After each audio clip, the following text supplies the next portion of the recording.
दिशा ने नए घर में कदम रखते ही पहले दिन से जितना उससे बन पड़ा किया।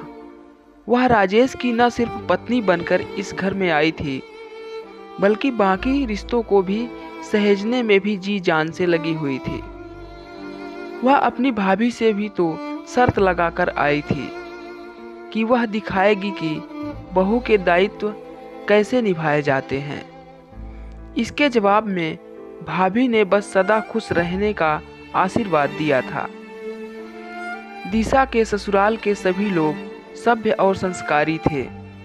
उन्होंने भी दिशा को दिल से अपनाया था, मगर धीरे धीरे सबका टोका टाकी करना दिशा को थोड़ा अखरने लगा था।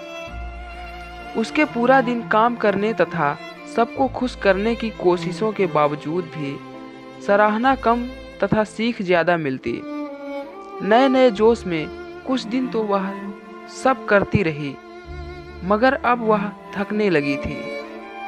कभी सास की मीठी झिड़की तो कभी ननद की जाने अनजाने की गई मजाकिया या तंजिया बातें, देवरों की नई नई फरमाइश तो ससुर जी की बड़ों के सामने पल्लू रखने ना बोलने जैसी बातें।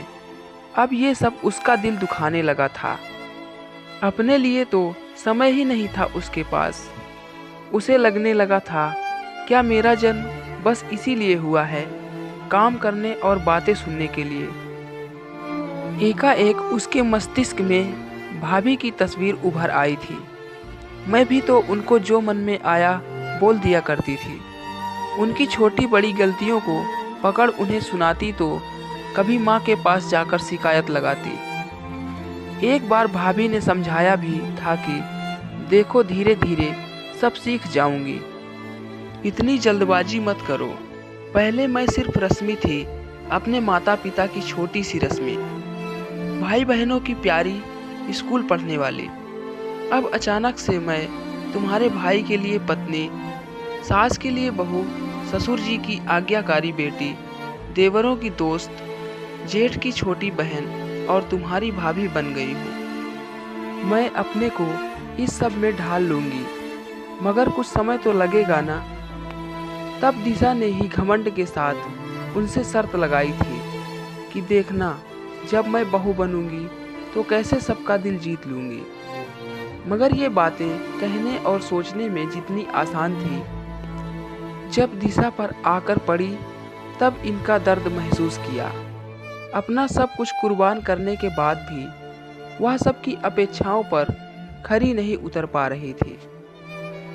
आज भी अपने घर जाते समय जब उसकी ननद यह कहकर गई कि दिशा भाभी चलिए, हमारा तो कुछ नहीं, प्लीज़ मम्मी को अब इतना काम मत करने दिया कीजिए, ये शब्द जाकर उसके सीने पर चुभ रहे थे।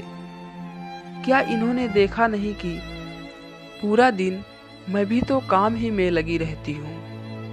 क्या इन्होंने ये नहीं देखा सबके खाने, चाय, दवा आदि का समय ध्यान रखने में मेरी अपनी कोई आशा नहीं बची? अब तो उसे तैयार होना भी अच्छा नहीं लगता था, परंतु दिशा भी तो एक बार भाभी के पुराने कपड़ों में काम करने पर कितना चिल्लाई थी।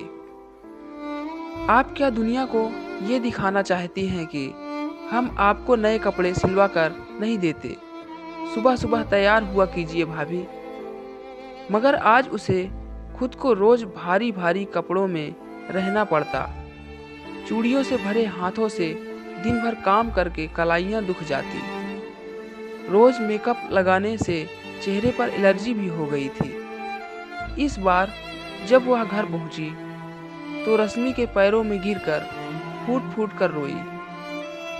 भाभी, आप मुझे माफ़ करेंगी ना, उन शब्दों के बाणों के लिए जिनसे मैं जाने अनजाने आप पर वार करती रही, उन सीखों के लिए जो स्वयं अनजान होते हुए भी आप पर थोपना चाहती थी, सब आंसुओं के लिए जो मेरी वजह से आपकी आंखों में आए। आप मुझे माफ़ करेंगी ना? रश्मि ने दिशा को गले से लगा लिया और बस इतना कहा कि तुम्हें पश्चाताप है, बहुत बड़ी बात है। अब मुझे तुमसे कोई गिला नहीं। क्योंकि सुबह का भूला अगर शाम को घर आ जाए तो उसे भूला नहीं कहते। दोस्तों, कहानी अच्छी लगी तो वीडियो को एक लाइक ज़रूर करें। चैनल पे नए हैं तो चैनल को सब्सक्राइब जरूर करें। वीडियो देखने के लिए धन्यवाद।